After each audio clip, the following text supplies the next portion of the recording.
tanong ko sa iyo ngayon, kapag friends only ang privacy setting ng social media account mo o ng post mo, sigurado ka bang hindi ito makikita ng iba? Maraming tao ang naniniwala na oo, na kapag friends only, safe na sila, private na ang kanilang settings. Pero hindi po kapag naka-friends only ang social media account mo. Ibig sabihin, hindi ito safe. Pag-usapan natin ang kasong Office of the Court Administrator versus Judge Atilio Jr., Administrative Matter Number RTJ 21-018, decided on September 29, 2021.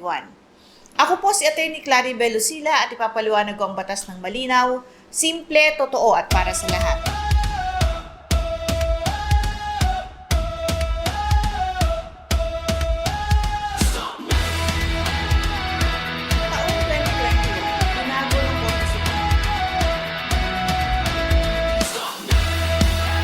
Nakatanggap ang Office of the Court Administrator ng printed copies ng social media photos ng isang RTC judge.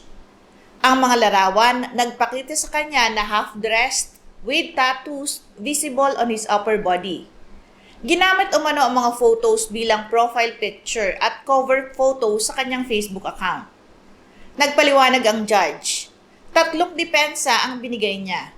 Una, nahack daw ang account niya at nabago ang privacy setting from private to public nang walang pahintulot niya. Pangalawa, ang photos ay para lang sana sa kanya at sa kanyang mga kaibigan, hindi para sa general public. Ikatlo, inadmissible daw ang photos dahil nakuha ito mula sa hacked account at labag raw iyon sa kanyang right to privacy. Mukhang malakas ang mga argument, di ba? Pero isa-isa itong tinalakay ng Supreme Court. Una, ang exclusionary rule. Sinabi ng judge na inadmissible ang photos dahil nakuha ng labag sa kanyang right to privacy. Pero sinabi ng Supreme Court, ang exclusionary rule under the Constitution ay restraint laban sa state. Ibig sabihin, ginagamit ito kapag ang gobyerno mismo ang kumuha ng evidence nang walang proper warrant o proseso. Dito, walang pinakita na ang state ang kumuha ng photos mula sa social media account niya. Kaya hindi niya pwedeng gamitin ang exclusionary rule para umiwas sa administrative liability. Pangalawa, ang friends-only privacy setting. Ito ang parte na kailangan nating pakinggan ng mabuti. Dahil ito ay para sa ating lahat, hindi lang sa mga judges. Sinabi ng Supreme Court, ang friends-only privacy setting ay hindi guarantee na hindi na makikita ng iba ang post mo. Dahil pwede itong ma-share, pwedeng ma-tag, pwedeng ma-copy, pwedeng mai-screenshot at pwedeng makita ng friends ng ibang tao na involved sa post. Kapag nag-upload ka online, nawawala na ang full control mo sa content. Isipin mo ito, kahit ilang beses mong baguhin ang privacy setting mo, kapag may nakakita na at nag-screenshot na, wala ka nang magagawa.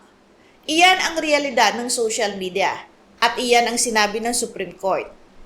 Ikatlo, at ito ang pinakamahalagang punto sa case na ito, judges are held to a higher standard of conduct.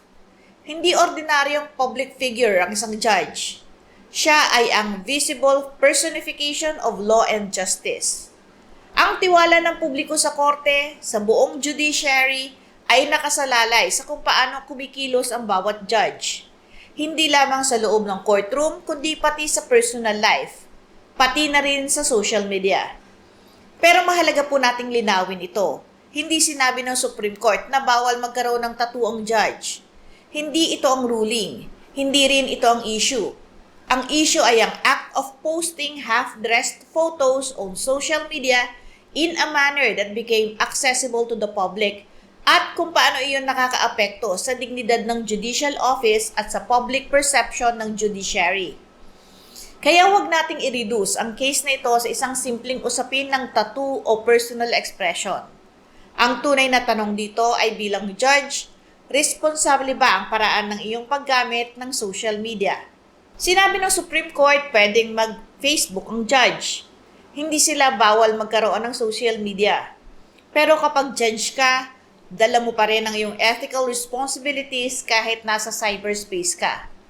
Ang anumang i-post mo, personal man o official, ay pwedeng makaapekto hindi lamang sa iyong sariling imahe kundi sa public's perception ng buong judiciary.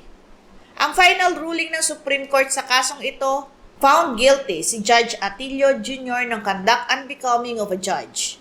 Hindi siya tinanggal sa serbisyo. Ini-admonish siya, binigyang babala na maging mas maingat at circumspect sa kanyang professional at personal dealings sa social media. At binigyan siya ng stern warning na kung maulit ang same or similar acts, mas mabigat ang magiging parusa. 4 ang mahahalagang aral mula sa kasong ito. Una, hindi porket friends only ang post mo, siguradong private na iyon. Sa social media, ang control mo ay limitado. Pangalawa, ang online post ay may real, legal at administrative consequences. Ang akala mong biro o personal lang pwedeng magdulot ng seryosong epekto. Ikatlo, ang mga public officers, lalo na ang judges, ay may mas mataas na duty of propriety. Ang ethical responsibility ay hindi natatapos sa labas ng opisina. Ika-4, may freedom of expression, pero para sa mga judges, dapat nitong i-exercise sa paraang pinapanatili ang dignidad, impartiality at independence ng judiciary. Ang bottom line, think before you post. Dahil sa social media, ang akala mong private ngayon, pwedeng maging public bukas. At kapag ang trabaho mo ay may kaakibat na public trust, mas mataas ang responsibilidad mo. Hindi lang bilang opisyal, kundi bilang taong hawak ang tiwala ng mga tao. Kung may kakilala kang government employee, public officer, o sino man na aktibo sa social media at may public role, i-share mo ang video na to. This video is for general legal information only and does not constitute legal advice. Patuloy po kayong manood, magtanong at matuto ng tungkol sa batas. Magandang araw po, ako si Attorney Claribel Lucila.